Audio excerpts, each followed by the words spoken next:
Hello. Hi everyone. I hope you all are doing well. This side Priya Bhatia. And in this specific video, we will be discussing about the concept of prompt engineering. See, in all our discussions till so far, if you will just recheck my last recent videos, I have a lot of discussions about RAG, retrieval augmented generation. But many people might have this confusion that what is the main difference between prompt engineering versus RAG versus fine tuning. And these three are core concepts that we have in generative AI domain. So everybody should know that what is actually we are doing as a prompt engineer versus what are the things that we supposed to do in RAG versus in fine tuning. So here you find a detailed recorded session of mine in which I am explaining the difference in a lot more detail. Just make sure that you will document your learning because the video will be quite long. So I am just showcasing quick demonstration of the prompt engineering, and for the RAG part, I am referring my previous sessions which I have already uploaded on YouTube. So you have to take a reference from there if you have not already watched it yet. And just make sure once you watch the entire video, let me know in the comment section that whether you understood the difference between these three now or not, right? And with that, I will see you all in my upcoming video. Just focus on the session now, and just make sure hit like button and share and subscribe to my channel. It will really means a lot to me. With that, let's get started. Perfect. So let's talk about what do you mean by prompt engineering. Prompt engineering. You will find right now in 2025, basically this specific domain of generative AI took a lot of boom, right? Almost every company is expecting that people should know about the core foundational concepts of generative AI. And in that, the very first concept that we learn is about prompts. What do we mean by prompts? What is the meaning of prompt engineering? And you will observe that there are specializations in terms of providing the positions of prompt engineers in a lot of companies. So if you will actually search this specific term on the web, who are prompt engineers and what is actually the prompt engineering meaning, so you will observe that the simple idea is it's a process of crafting specific instructions to guide generative AI model toward a desired output. It's so simple to understand and it's so easy also to implement. But people have created a lot of courses on the same, uh, where the only idea is to explain that how you can write a better question on any of the LLM based tools which we are using right now. It may be Gemini, it may be Perplexity, it may be ChatGPT, it may be Midjourney. So basically, in every platform, in every tool, you have to at the end of the day write the prompt, right? In order to get the answer, you will write some prompt. Prompt means I'm talking about the question, the query which you usually ask as a user query. So how you will be able to craft that query? How will you able to write those instructions in an appropriate manner so that generative AI model understands that in a appropriate way, and whatever output you are expecting in your head, you will be able to get that output. For example, initially when I remember this chat GPT model was launched, the chat GPT tool, sorry, was launched. At that point of time, people were talking about this specific term a lot. And there are few courses also available. I was also exploring at that point of time what actually the better prompt engineering looks like.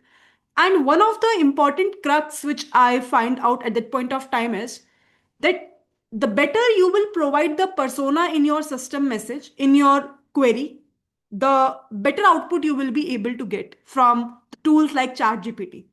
What do we mean by that? For example, if you will specify, for example, if let's say you are a mentor So let's say I'm crafting my session uh, of this specific topic of prompt engineering, RAG, and fine tuning.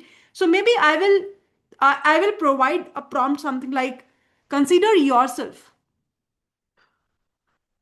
Consider yourself as a data science mentor.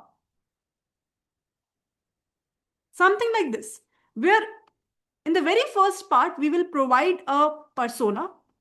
We will say that this is what you should feel that you are. When we say data science mentor, means we are giving some level of expertise to this specific prompt, that you are an expert in data science. And now consider yourself as a data science mentor. And now you need to take a session. Maybe you need to take a, let's say, 2 hour long session or a workshop, whatever be the case is, on, let's say, whatever be the topic name you can mention over here, general, whatever be the topic name for which you want to host a session. You need to take a 2 hour long session on this specific topic. Now you can ask, could you please help me to draft a session, I would say, script, so that the overall session will be engaging and learners understood all the topics in a easier manner or in a easy manner. So in this specific case, when we write this kind of a prompt, and by the way, this is something because for the weekends, my whole responsibility is to curate the sessions. Sometimes I'm going to any event, right? People are inviting me and I'm taking a workshop or any specific session. So after the, I would say, launch of that chat GPT and the tools similar to that, as a content creator, as a mentor, it becomes very easy for me to do the research. It's not like everything this chat GPT will be able to give me as a response and I have to just go and teach to them. No. On top of it, I will do my personal research, that's for sure. But previously, we don't have as such a tool in which we can properly create something, do some research, or have some scripted version where we know that, okay, this is how we can start, then this is the intermediate thing which we can do, and this is the ending session. And that is how maybe I will make sure that my session is engaging as well. But nowadays, with the help of this specific tool, it becomes easy. So the important point is, whenever you will try to craft a query in such a way that you need whatever output, you will be able to get it. That's what we call as prompt engineering. So how better you will be able to craft that instructions, how better you will be able to write those prompts. That is something which covers under the umbrella of prompt engineering. Is this making sense to everyone? All good? What I'm trying to convey over here? That's why the better, like the higher the prompt, make sure you don't add redundancy. If you're adding some unique pointers and your prompt is very detailed, your prompt contains a lot of interesting requirements, whatever is actually required.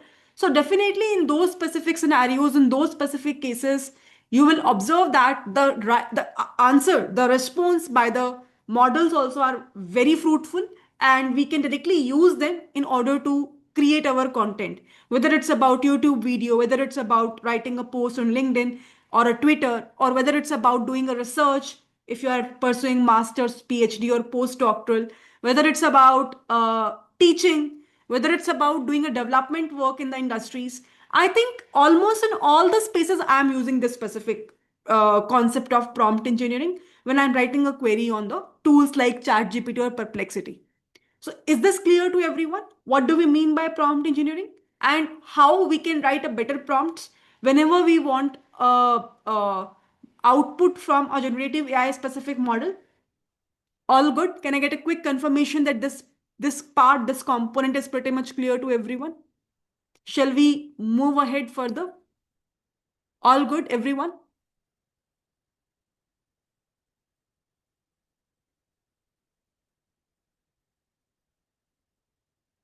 Can I get a quick confirmation in the chat window? Can I get a quick confirmation so that I can proceed ahead?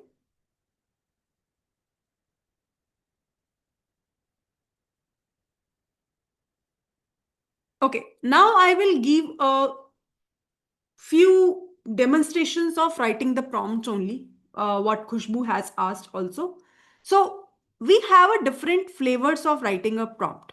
So basically what I'm saying is we have a different types of prompt engineering. The very first type is what we call as zero shot learning.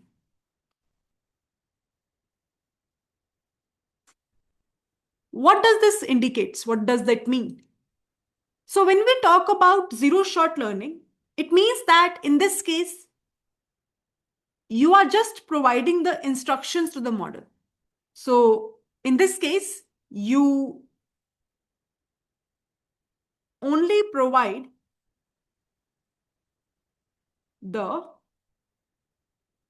instructions to the model. That's it. So it is useful when the task is straightforward. For example, if let's say you are trying to classify that whether the review of the movie is positive or negative.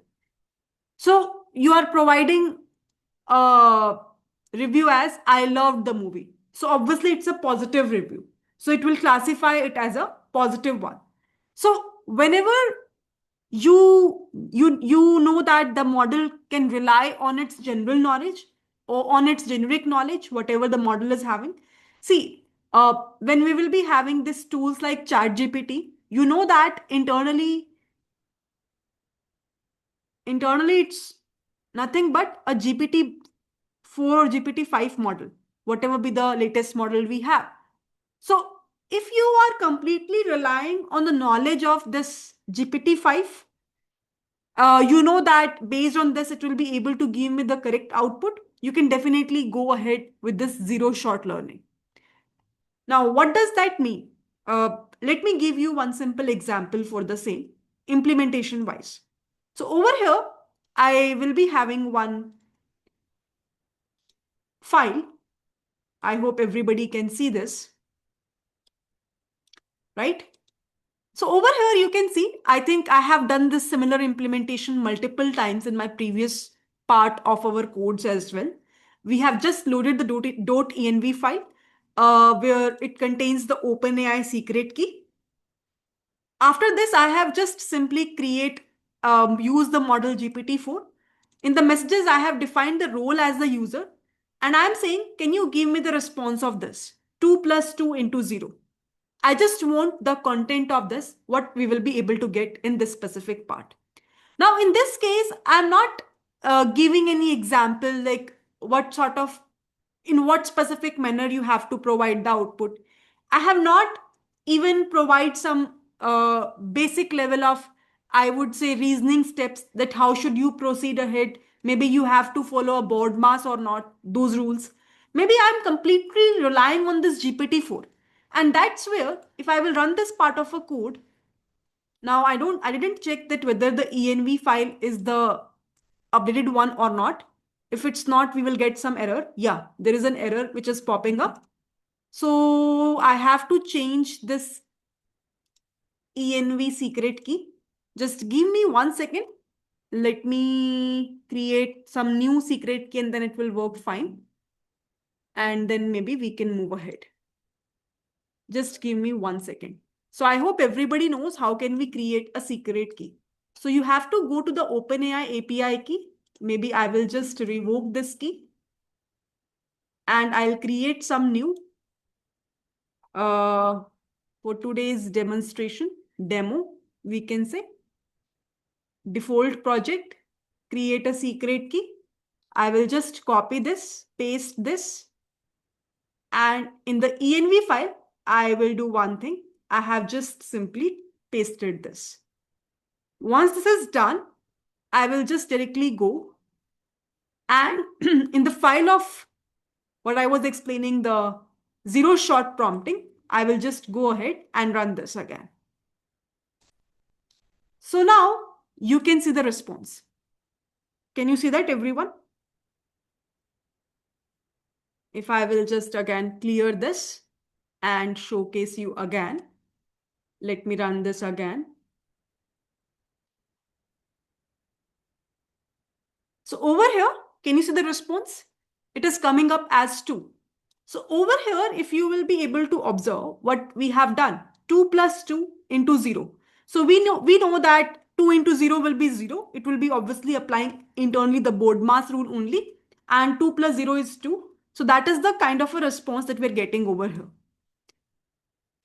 So basically what I have talked about, in this case, we have learned, let me conclude this by writing a note, what we have learned. Just see this. We have learned about this for a zero shot prompting. So in this case, if you will search on the web, that's the kind of a formal definition you will get. You will give the model only the instruction, what you're supposed to do. And that's where, if you will observe, that's the straight instructions I have shared as an implementation example. So this is my instructions, right? So that's what I have done. I have given a straight instructions that this is supposed to do by you. I have not provided any examples to understand that how it will be performed. I'm completely relying on the model's general knowledge.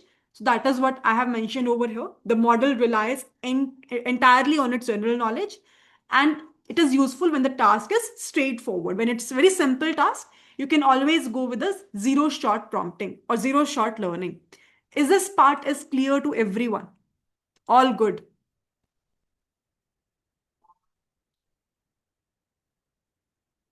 We can say zero shot prompting.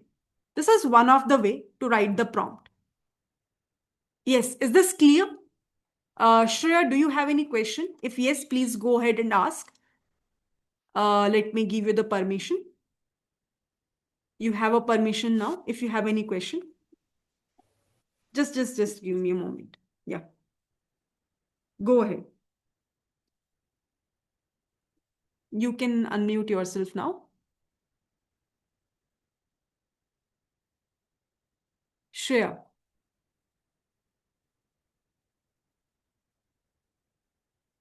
No, okay. Perfect. All good till so far, everyone? Is it okay? Whatever things we have covered up? No questions, right? If you have any questions, just raise your hand. I will give you the permission to talk and you can come on stage and ask the question. Perfect. So till so far, we have understood what is the meaning of prompt engineering. We have seen a basic example on how to write a prompt. One tip I told you, the more detailed prompt you will write, the better response you will be able to get. Now I am talking about the types of writing the prompt. One type is zero shot prompting. That is where we have discussed that we just directly provide the instruction to the model to get the appropriate outcome. Over here, we are not providing any set of examples. We are completely relying on the general knowledge of the model, and that's what we have covered up. Second type, let's talk about that. After this zero shot prompting, we have a second core category or a second type of prompting, which we called as few shot prompting.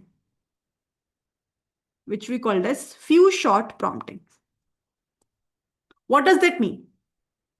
In this specific case, you try to show the model a few examples. You try to show the model a handful of examples. A handful of examples. So before giving the real query, you will try to provide a multiple set of examples so that my model will try to understand from those examples the input output mapping it will be able to do, and it will be able to generate the results out of it. So by providing a handful of examples, the real meaning is it actually helps the model. It actually helps the model to understand the style, to understand the format, or I would say the pattern before giving the real query. So we do this before giving the real query so that our model will be able to understand that actually what kind of results we want to get. So it will be able to get an understanding of the styling, formatting, pattern, right? Whatever you want. And accordingly, it will be able to give you the appropriate results. Any real-time example, implementation for the same? So let me go to another file now. I'll share all these demonstrations after this session. But for now, just see this very carefully. This is another part which we're covering up. So over here, if you can see, same thing we have done. We have just loaded the env file, which have the secret key available, and then OpenAI just to, I would say, use the functions and the methods for the same. Now, we have defined the system message. That's what is the prompt engineering. And that's what the type called as, second type, which we called as few short prompting, right? Few short prompting. Before this, if you remember, we have covered up a simple zero short prompting. So let me just go ahead now. So over here, you can see what we have mentioned. You are an AI assistant who is specialized in mathematics. You should not answer any question outside of mathematics. So we have actually now fixed the space that you are an expert in maths. So basically, you consider yourself as a expertise. You are having an expertise of a mathematics, and beyond that, maybe you are not aware about anything. So that your core focus will be on maths only. For a query, help the user to solve the problem step by step. Now over here, if you will be able to see, I have provided few examples. And whenever in a prompt, if in the system message, in the system prompt, somebody is providing the examples, that is where you understood, you should be able to understand that it's a core example of a few short prompting. For example, over here, if the user asks, what is 2 plus 2? So you should respond with 2 plus 2 is equals to 4, which is calculated by adding 2 and 2. If the user asks, what is the square root of 16? You should respond with the square root of 16 is 4 because 4 into 4 is 16. Similarly, if we have an input, why is sky blue? So we will get the output as bro. Are you serious? I am a math assistant. I can't help you with that. So we have given some examples to understand that model will be able to understand the format, the styling, how actually that model have to respond in order to give the appropriate output. That's the core thing which we want over here. Is this making sense to everyone? All good? Can I get a quick confirmation over here? Yes or no? Now, what will happen? Let's try to do. Same model I have used. It's just that because now I have mentioned something in the system prompt. Previously, when we were talking about the simple zero shot prompting, we don't have as such any system message, but now we have that. So over here, if you will be able to observe, obviously we have to provide first of all the role as system, And in the content part, we will mention that this is the entire content which you have to understand first before we will give you the real query which you have to solve. So that is where we have mentioned the content as system prompt. Now, what is the user query? So here the role is user and this is the content. This is the question which I am asking, right? So this is the user and this is the content which I am asking over here. Now over this, when I am asking a question, 2 plus 2 into 0 plus 2, any guesses how will it perform? So let's try to see. Same part of a code. Now, if you will be able to observe, the only differences I have added over here in the system prompt few set of examples in order to make sure that my model will be able to understand the styling, how actually I want the outcome to should be. So that is where, if you remember the previous response, it was giving me directly response equal to 2. But over here now, see what will happen. Let's run this.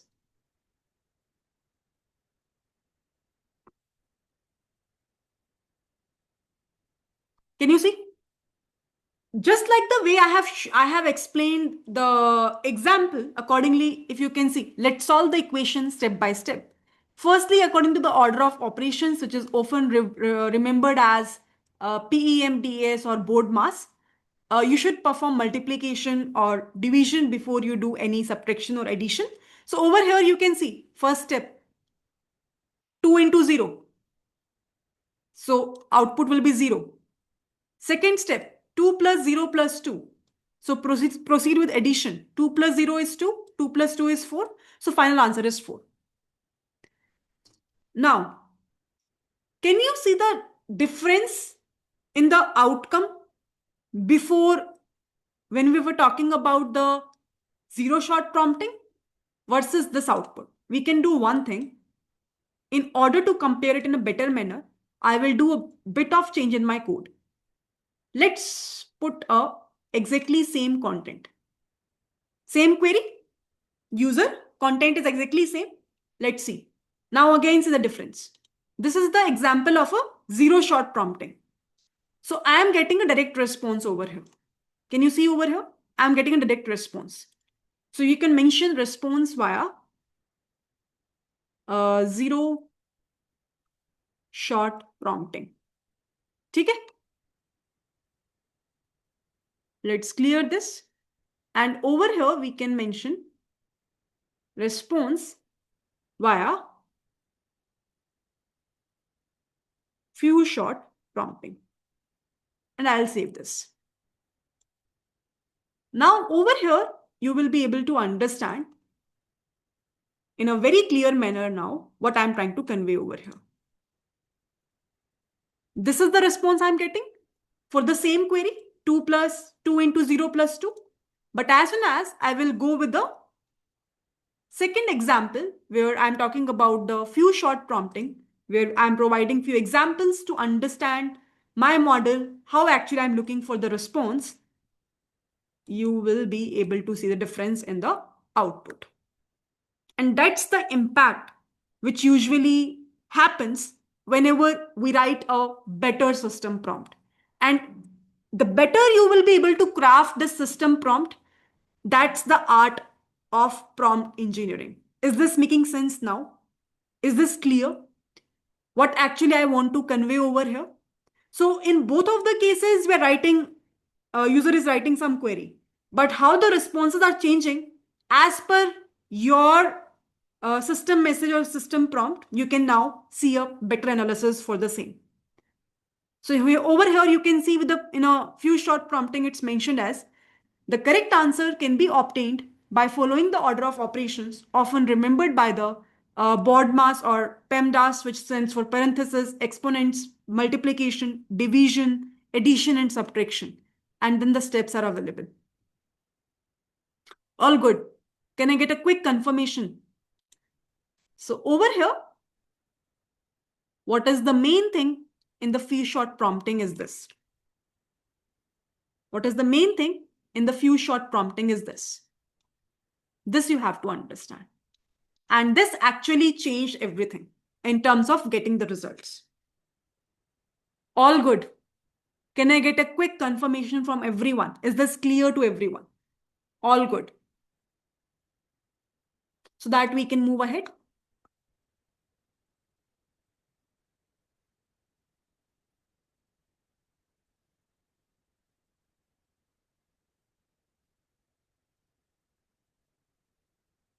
Interesting.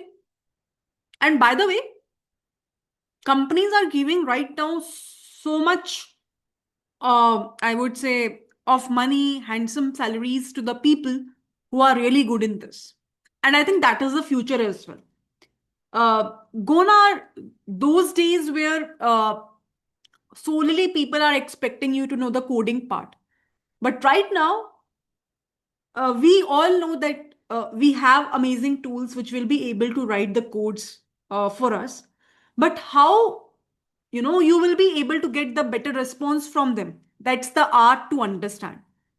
That is where you can see the system messages by the companies like Claude, by the companies like I would say Gemini, Google specific company. So all of them, whosoever have developed their own systems, they have definitely mentioned internally their system messages.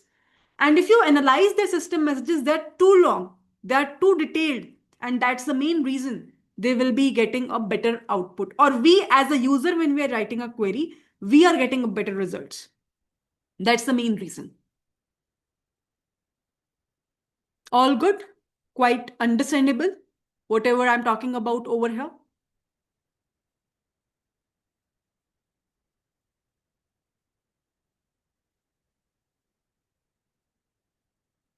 Perfect.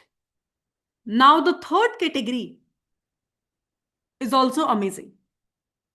This is called as chain of thought prompting. This is called as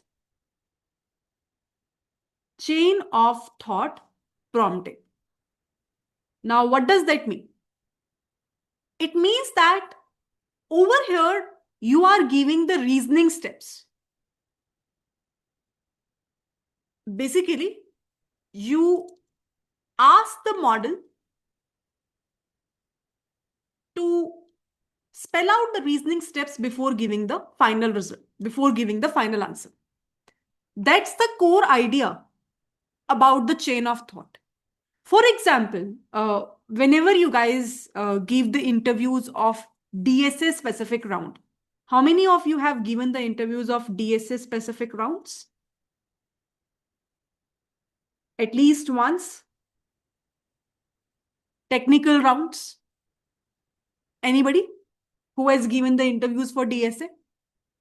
So usually we say that whenever an interviewer asks you any question with respect to a problem solving task, with respect to a DSA specific task, let's say, just to give you a simple example, rather than directly starting with the code writing, it's always preferable to think out loud, to talk about the reasoning steps, to talk about what is actually popping up in your head, to talk about how will you approach a given problem, right? If you won't talk about that, uh, how the interviewer will be able to know your thought process, how you are thinking, how you are approaching towards the final optimized approach, how you are approaching towards giving a lower time and space complexity.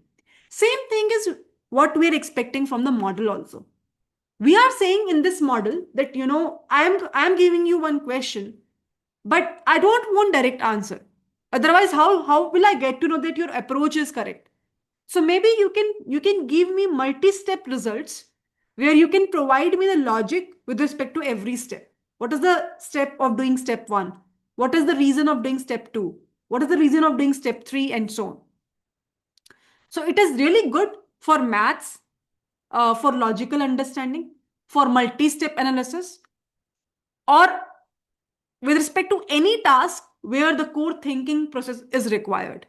So it simply guides the model to avoid the shortcut, to give a proper reason and justification for the same. And this actually makes sure that whatever results my model is giving, it will be accurate, because now my model is thinking and giving me the response with respect to whatever the model is thinking, right? So high chances are there, higher probability is there that we will be able to get a better results, accurate results from there. Are you getting my point? For example, let's say you are giving a simple problem to the model. This is the model. This is the problem. You are saying a shop sells pencils at 5 rupees each. Now, if you buy 7 pencils, how much do you pay? So what is the answer for this, by the way? What is the direct answer for this? If I am giving you this specific question, what will you respond? Can I get some answer? It's not that much difficult problem. It's a maths problem. 7 into 5, 35. That's correct, everyone. Now, one way could be that my model directly give me the answer as 35. Other way could be my model will talk about intermediate steps, means their reasoning thought process, that how this 35 will come into picture. So that is what I am talking about over here. So chain of thought means a reasoning steps will be included. So that is something which we will write again in our system prompt, so that my model will be able to understand before giving the real query that this is how the user is expecting the response. So shall we see the appropriate example use case implementation for the same? Is everybody ready? Let's go back to our VS Code again and let's open the third file that now I will be having.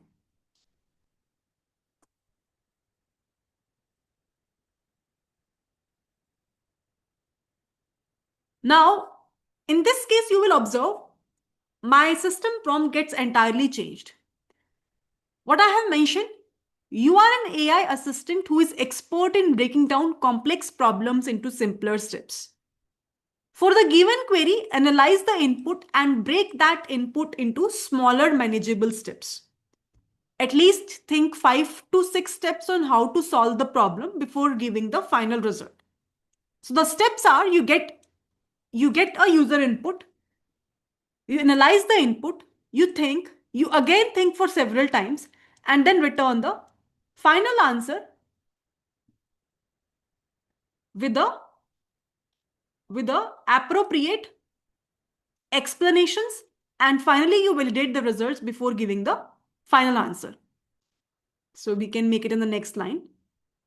So what we have done, we have divided our entire question into few components in a sequence and a step. First component is analyze. Second component is think. Third one, giving the output. Fourth one, validate that whether the output is correct or not. So validation is required. And then after the validation, there will be a final answer that, okay, this is correct. Now, what we have mentioned in our system message, that in this specific stage of thinking, you can again think for several times. So you again think for several times. So it means that this second stage can be repetitive. It can be 2, 3, 4, 5 times. Thinking process might be going on so that the accuracy will be good. Now, I have mentioned the strict rules. Follow the rules output, JSON output as per the output schema. Always perform one step at a time. Wait for the next input. Carefully analyze the user query. So over here, output format I am specifying as a string format. So you can see, for example, if I'm asking the same question. Now, again, if you will be able to observe, in all of these types of prompting, my content is same. Can you give me the answer of 2 plus 2 into 0 plus 2? But now I have changed the approach of my prompting, and that's how my answer will get changed. So over here, first step is analyze. I am saying it will give the answer as, all right, the user is interested in mathematical query having this expression. Then think. Let's break it down into step by step. Again, it will think. First, we need to handle the multiplication part. Then again think. It will try to give 2 into 0 value as 0. Again think. Then it will rewrite the expression as 2 plus 0 plus 2. Again think. Next we can perform the addition. Again think. Now it will give me the answer as 2 plus 0 equals 2, and then adding the last 2 gives us 4. Now the output will be 4. In the validation part, it will double check the output, whether the output is correct or not. And the final answer, it will be able to give me the final result. And this is what is the example of what I'm trying to convey over here is chain of thought prompting. Are you getting my point? Is this something which is clear to everyone? This is what we called as an example of a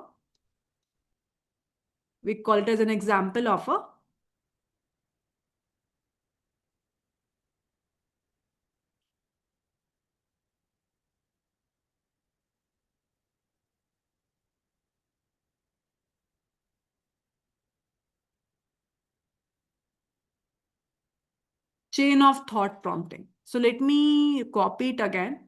I think there is an issue in terms of copying it.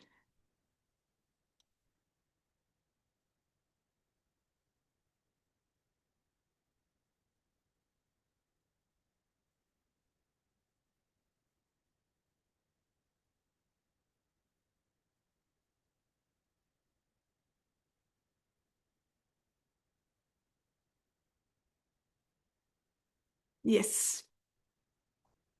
So now, if I will showcase you, I have changed the query because that is where I have written it as an example. So role is system, content is system prompt. Now role is user, and that's the question I have asked. Now, over here, you can see analyze, think. So what I'm doing over here is I'm trying to take each and every step and adding it in a JSON. The better optimized code of this part is this one. So over here, you can see I have applied a while loop and I am appending the user query to generate the final result. So over here, let me run this and you will be able to see what I'm trying to convey. Enter your query. So my query is, what is 3 into 2, or maybe 3 plus 2 into 0 plus 2. Now you can see reasoning is happening and I am getting the reasons of each and every step. Can you see, everyone?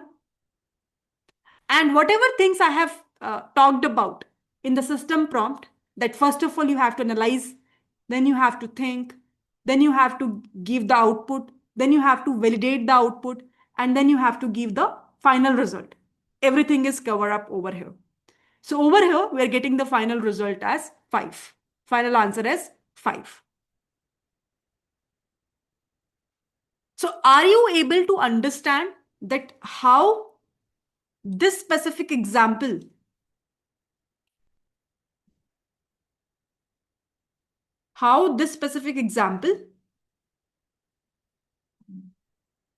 is different from the above example? So this is the response that we are getting with respect to the chain of thought prompting. So over here, the model is giving us the reasoning steps before giving the final result. So this is the final result. It is not giving me directly. It is first of all giving me all of these as the reasoning steps. And these reasoning steps I have to define in the system message, in a system prompt. Is this making sense to everyone? What I am trying to convey? So that is the art of prompt engineering, where the way you will specify the prompts accordingly and in that much detailed manner, in that much depth manner, you will be able to get the output as well. You will be able to get the results as well. Is this okay? All good. Can I get a quick confirmation from everyone that this is clear or not?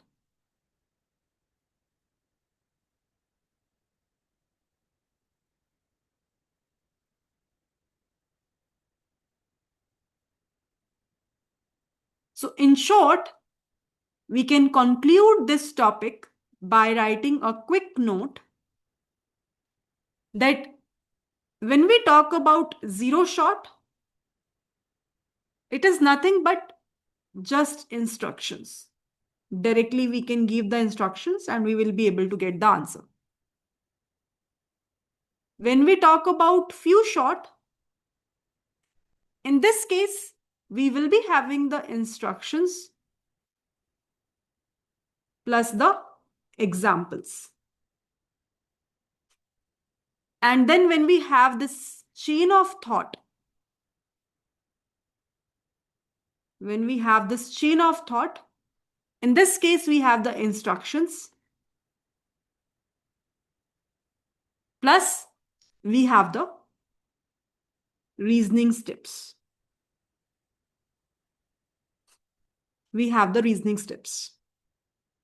Is this clear? All good? And we have covered up all of these things with a implementation as well.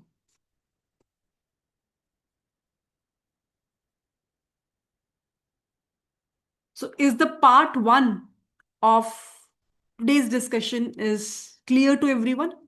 Any questions, any doubts if you have, because that is important thing. If the prompt engineering is not clear, then I cannot proceed with the second part of our discussion. So if you have any questions, any doubts in your head, please go ahead and ask. Otherwise, we can move ahead further with a quick comparison now with respect to the prompt engineering and the RAG.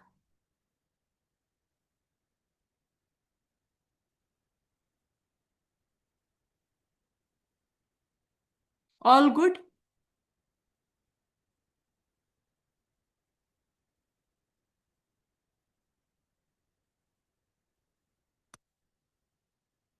Just think over it. All good?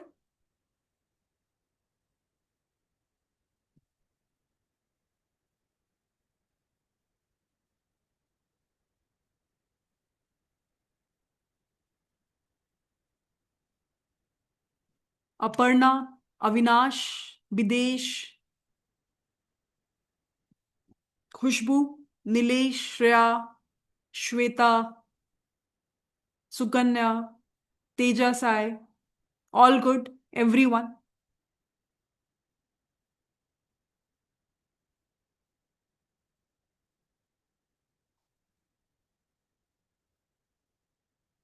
Have you covered up this topic in the recorded videos?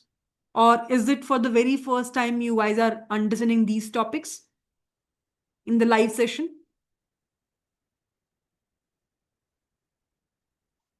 Have you explored this in the recorded? Okay, first time. Perfect. So in that case, you have to listen it very carefully. And if you have questions, please go ahead and ask.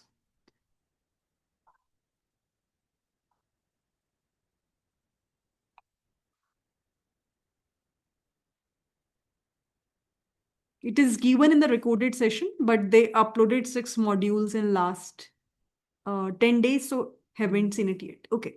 So you guys can explore now. It will be easy for you to get the understanding because already we have covered up this in a live discussions. That's the benefit of live sessions only, right?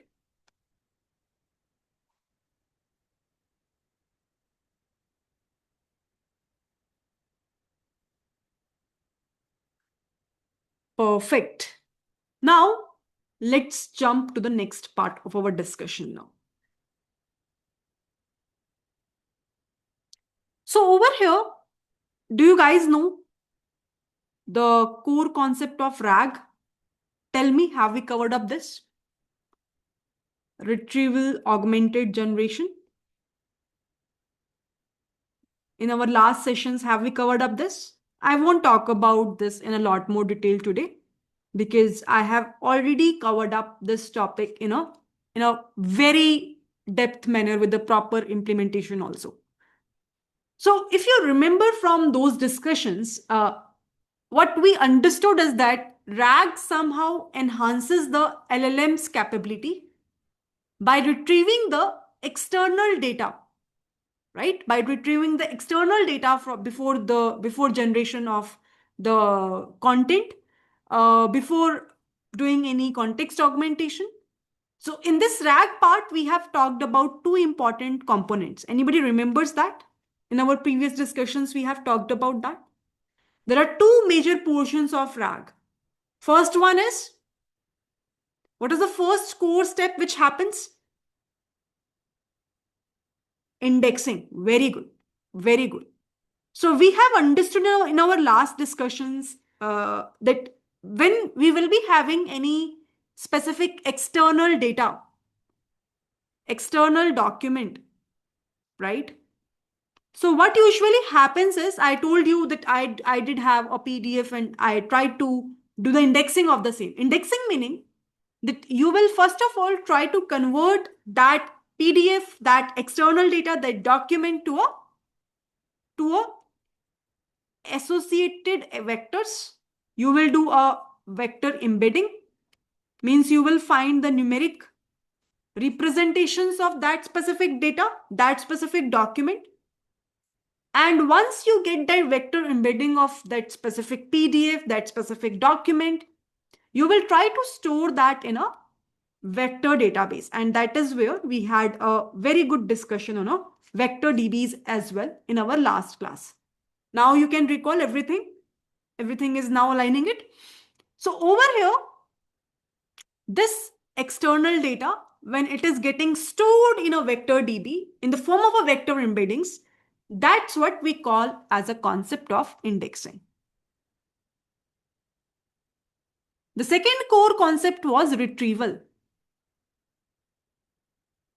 Retrieval means that now if let's say user is writing some query, let's say here is the user, and let's assume that user has written the query over here. Now this query, whatever the user is writing, it is first of all being converted into a vectors. So again, the same step will happen. There will be a corresponding vector embedding of this. Now it will again go to the main vector DB. There will be a similarity search which will happen over here. And whichsoever question the user have asked and the original content that we have in vector DB, wherever there is a maximum match, maybe 80%, 90%, 99%, that specific content will be retrieved. That is where retrieval will happen. So that is what we call as indexing and retrieval. Now, somehow it is enhancing the capability of LLM and avoiding the issue of or the problem of hallucinations. Do you guys understand the meaning of hallucinations? I have covered up this also, by the way, in my discussions, in these discussions only. Do you understand this literal term, hallucination? Yes or no? Basically, it's like, if you remember, I have given you the example that if let's say I'm asking you a question and you don't have any knowledge about it, but you start giving me a wrong result, wrong answer, that too in a confident manner. That's what initially the tools like LLMs, ChatGPT, Gemini, these tools are doing. So it's like I'm working in a company. Let's say company is doing an update in their policies on a regular basis, maybe on a monthly basis. And I'm asking those policies from GPT. So my GPT is not aware about the internal policies of my company. Company has not made it public. So I want that this RAG model, which is having the access of that internal thing, it will try to fetch the updated version of my policies and accordingly it will be able to give me the answer.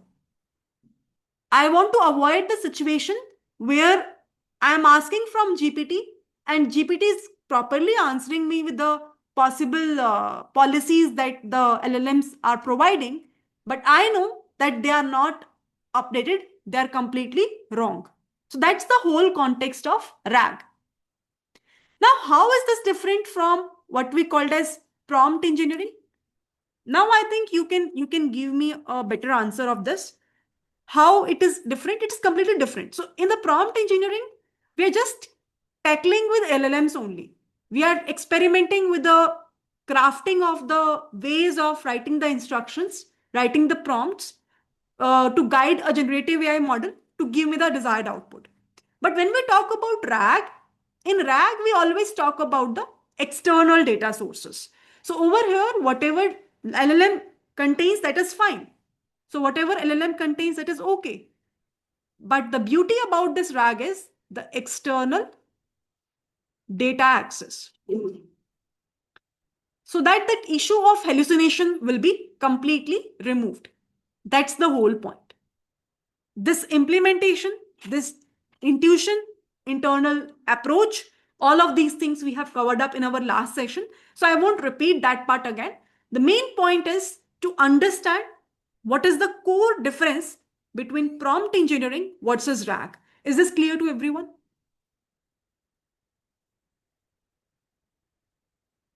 Can I get a quick confirmation? Is this clear?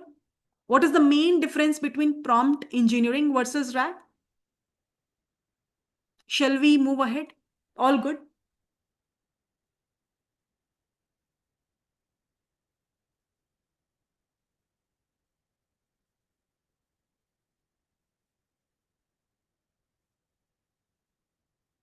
Okay. The last part is fine tuning. Now, fine tuning is something which is completely different from what we have covered up in prompt engineering, what we have covered up in RAG. What does that mean? Now, when we talk about prompt engineering, or even when we talked about RAG, we will be having a tool, right? We will be having a already available model, and we know that this model is working internally. For example, if you will search on the web, you will figure it out that maybe GPT-5 or GPT-4 is working internally to give me the proper output. And even if when I'm writing this sort of codes in any of these versions, you will observe that we are defining the model name. So in a prompt engineering part, we know that we are using some pre-trained models. And in order to bring the output, we are completely relying on the knowledge of this GPTs or whatever model I'm using over here, right? So if I will search on the web, the latest model used in, I would say, Chat GPT. So you can see, yeah, it's GPT-5 only, which I was writing it down. So GPT-5.1 and GPT-5, GPT-5.1 gradually rolling out as a flagship model for all the users. Similarly, if you will search for Gemini, what is the latest model they're using?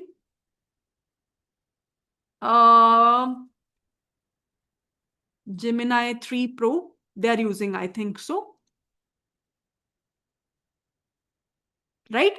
So you can see, okay, there are internal models which are actually working and helping the LLM based tools to generate the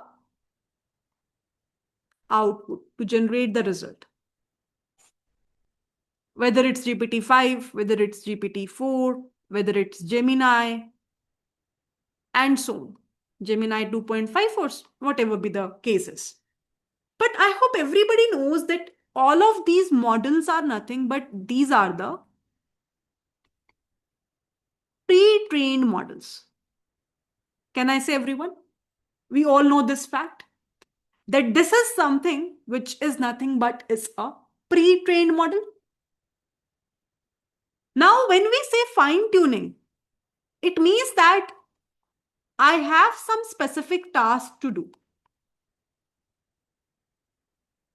For example, consider that I am a doctor. So I want to create one Dr. GPT. I think as far as I remember, somebody have designed also these things. Dr. GPT. Yep. Can you see? So it's a doctor GPT. I have never experimented it. An AI-driven assistant trained on medical data to provide first principle-based explanations and insights, not a substitute for professional medical advice. So over here, you can see somebody have designed a finance, maybe mastery. I don't know. Again, I'm just experimenting with you guys. GPT. So you can see Chat GPT for finance professionals. So in the Chat GPT itself, we have another version of Finance Master. So when I'm opening this, I'm getting that it's a finance AI assistant for tracking and analyzing the spending. What I'm trying to convey over here. So if you will search the core idea of fine tuning now,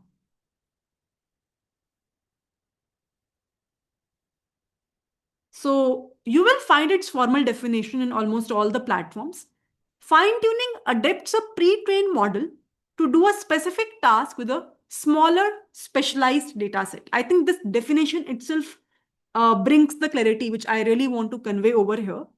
That if, let's say, I want that only with respect to medical data, I have some tool, I have some AI-based assistant who will be able to guide the patients. Maybe I will create something called as Dr. GPT. And that's what we're calling it as fine tuning. Obviously, I won't do a training from scratch. I will use that GPT-5 as a pre-trained model. But on top of it, I will supply my own data, which is a patient-specific data. So over here, you can see this approach requires far less data and compute compared to training a model from scratch, which makes it more accessible option for many users. So over here, I think from Hugging Face itself, we can fetch this definition, which is very much easy to understand. Are you getting the point? What is the core meaning of fine tuning? Is this clear?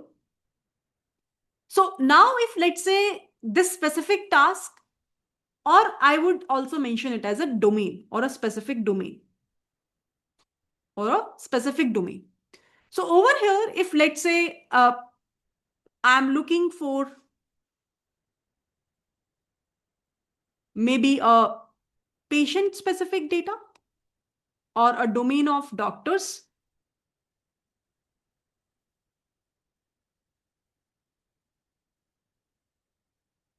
patient specific data.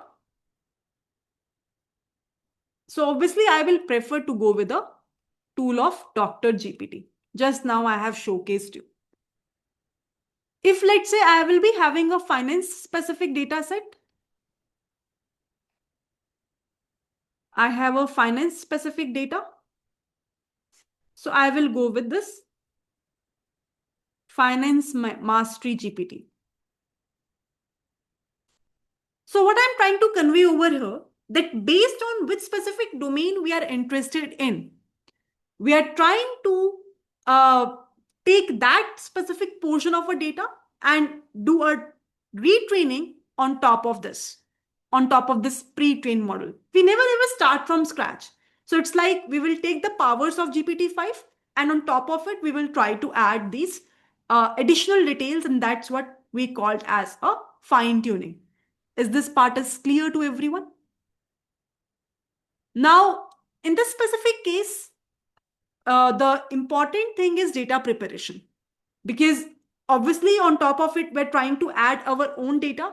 So we have to spend a lot of time in terms of doing a data preparation.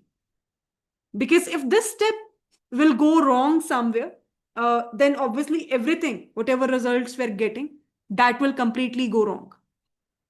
We have a different flavors of the models that we will be having. You can do a quick look on the models like LoRa, which is via a llama for chat fine tuning. That's a very good example. Maybe in the upcoming discussion, I will talk about a quick demonstration and the intuition behind the fine tuning specific models, which actually helps us to do the task in a more simpler manner, right? Metrics like perplexity, uh, if you will be able to see, it's a fine tuned model where we have a base model available and on top of it, things are designed. So if we will be able to observe,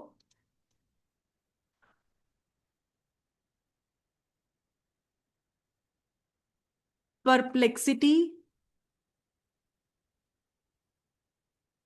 let's see if we get from Wikipedia anything from this.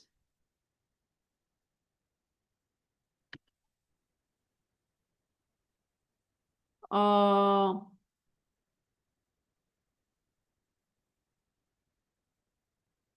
Designed internally.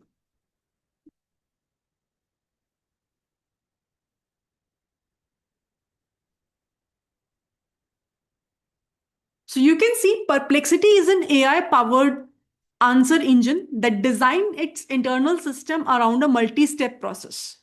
So over here, you can see it analyze the queries using NLP. Then it performs real time web searches to gather the information, processing, and synthesizing the data with LLMs. So, what do you think? Is this a RAG specific application or it's a simple LLM based tool? Everybody use that Perplexity? Everybody have used the Perplexity? This is the Perplexity. This is how it looks like. Perplexity. I have a pro subscription also. I use this quite frequently in my daily work, and even for the content creation part as well. So over here, as per the definition, what do you think? Is this something which contains a LLM only, or it is having the RAG specific, I would say, capability also? So see this definition, performing real-time web searches to gather the information, processing and synthesizing the data with LLM, delivering a synthesized coherent answer with the citations for verification. Unlike traditional search engines, it provides conversational citation backend responses by pulling from live web content rather than relying solely on pre-trained data. It is built on a flexible architecture that uses various LLMs like GPT-4, Claude, Gemini to provide the answers.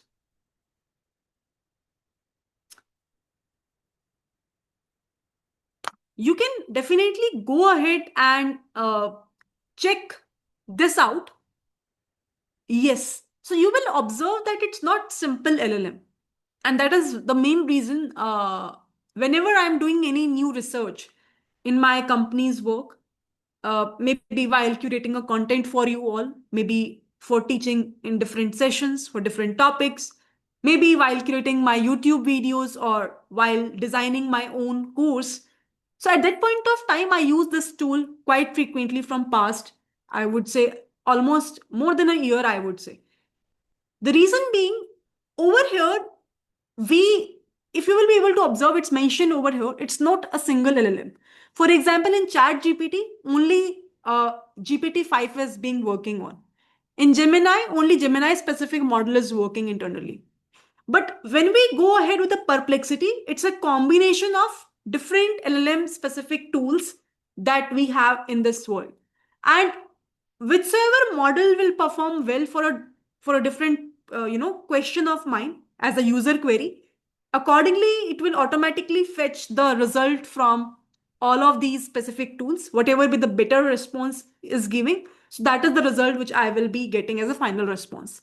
And that's why I have observed personally the responses by Perplexity are far accurate as comparable to the Gemini Pro or GPT, Chat GPT. I have a Pro subscription of Gemini also, and previously I used to purchase the Pro subscription of Chat GPT as well.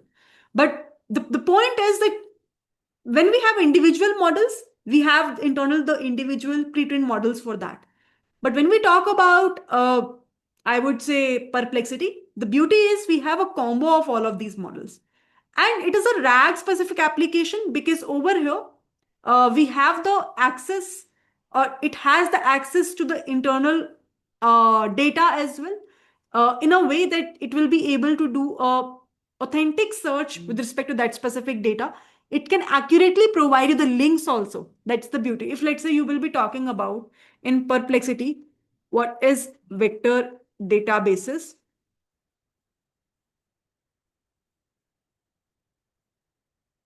or maybe let's talk about this specific tool itself. Is Perplexity is just a LLM based tool, or it's a RAG based application? Give me the detailed reasoning for the response. Let's see. This tool, I'm asking the question from uh, Perplexity only about their own internal thing. Maybe I might get a correct response, or there might be some issues. Let's see. Now you can see it is referring to the right specific articles. I got some list in the answer, right? Previously. So you can see Perplexity is both LLM based and a RAG based. It's an application that orchestrates multiple large language models behind a RAG pipeline rather than a pure LLM chat app or a simple search engine. Now, what LLM based means here? You can see the kind of wordings, the kind of responses which I'm getting from this. It's quite better. So over here, you can see Perplexity's core conversational reasoning abilities comes from LLM, such as GPT-4 class models, Claude, Grok, in-house models that interpret your query and generate the natural language answers. Now, these LLMs are used both to understand the intent, which is the query rewriting and decomposition, and to synthesize the answer from a retrieved evidence in a fluent, human like manner. So, at the modeling layer, Perplexity is very much LLM based. Without LLMs, it would not be able to parse free form questions, rank snippets by relevance, or write coherent multi paragraph answers. What makes it RAG based? In a standard RAG definition, you have a retriever that fetches the relevant documents from external sources and a generator that conditions on those documents to produce an answer. What is the meaning of that? A user query, and whatever be the maximum match, wherever there is a higher cosine similarity, that is the result we will be able to get. Over here, Perplexity matches this pattern. It performs real-time web search, querying a curated web index and external sources, for example, newspaper blogs, for each user question. Now, retrieved documents are then fed into the LLM as context, and the final answer is written with a grounded context with inline citations pointing back to the sources. So, public descriptions explicitly states that Perplexity leverages the RAG architecture and even discusses an internal system that jointly optimizes the embeddings, retrieval, and generation. So basically, it is also using that vector DB, the embeddings of the web search, the embeddings of whatever be the values available on the web as an indexing, it will try to curate. So why it is not just an LLM tool, it is also mentioned as a quick paragraph, uh, because over here it relies on a static pre-trained model, internal weights, and only occasionally browses. In contrast, retrieval is the default path for most queries, not an optional add-on. So you can just have a read and you will be able to understand. If I write the same thing in any other tool, for example, maybe the tool like Chat GPT, I have opened it in front of me. The same question I'm writing. So let's see.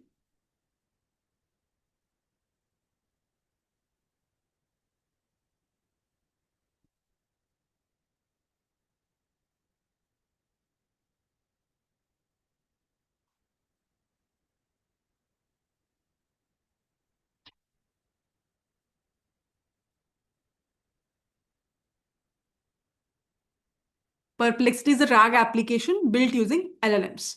So over here, now if you will give it a read about this, right?